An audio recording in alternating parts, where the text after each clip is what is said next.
I came up with more or less a formula that I've seen across the board that's pretty much works. So the number one thing is fear. Fear, when a person has fear, it makes him want to control things. The more you try to control things, the more angry you're going to be. Correct? The more angry you're going to be, the more depressed you're going to be. Correct? Anger leads to depression. And depression leads to isolation, escape, etc. So remember, fear leads to control. As you see, when people have a lot of fear, they want to control things. You could see, sometimes when a person has fear of somebody cheating on them, what are they going to do? Or a partner cheating on them, control the person. They're going to control the person out of fear. Nobody else in a healthy relationship would want to control another person. They would give you space. A healthy relationship would say, I'm an individual, you're an individual, I'm going to give you space. But how come we have so many controlling people in our lives? And it's a big deal. You hear this all the time. My boyfriend's a control freak. He's so control. It's a constant. Why would you want to control another person? Are you Paro? I thought we got out of Egypt. But with the sense of control is not a healthy sign. Obviously, when I want to control something, it's teaching me that I'm holding on to too much fear. You understand? Governments love to control people, obviously by putting fear in them, hypnotizing them, etc. It's a fear thing. And then what happens when we lose control? You get angry. So the minute you lose control, you get angry. That's why you yell at chairs when you trip on them. You say, stupid chair.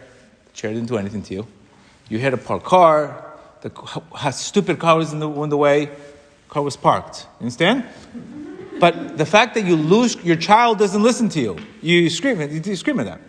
You understand? Anytime in your life where you're going to see, you lose control, it's going to trigger anger. You understand? So the more fear I have, the more I want to control, guaranteed it's going to lead to anger. You understand? It's not possible for a person that wants to control everything, such as a perfectionist. Perfectionist is very into making sure everything's perfect. Are perfectionists happy? No. Because one little thing goes the wrong way, the day's ruined. So ultimately, what does a perfectionist do? Control. They're rooted in things have to be perfect, controlled, etc.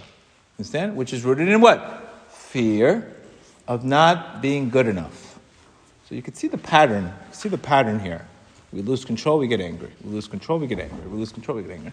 And then obviously when you get angry and you don't know how to deal with it, here comes the depression. After depression comes isolation, etc. So that's the pattern. Okay? That's the one way.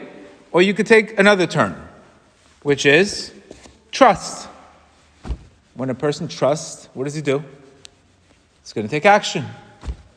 Right? We know fear is very rooted in procrastination. Have to look good, has to be perfect.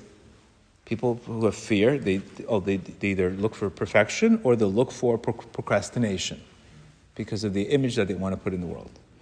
So what's the opposite? Making a choice, making a decision.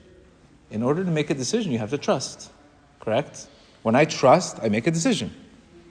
So the more trust you have, the more likely you're going to make a decision. Once you make decisions, it's going to lead to growth. Because obviously you're going to learn on the way. You're going to eventually grow. Whether you win or you lose or you learn, you're going to learn eventually. You're going in the right way. After you grow, what do you think comes after you grow? Then you're going to start contributing, service, helping other people. After you help other people, now you have growth and giving. You have serotonin and dopamine, which lead to joy. So you can see trust will lead to joy. Fear will lead to, God forbid, depression. See the pattern? Just want to show you the two patterns. When our Torah is telling us, do not fear, and it's the most popular line in the Torah, it's because Torah is telling you where it can lead you to. Even Reb Nachman spoke about the concept of that. So now you know the pattern. The right way or the second way. Okay?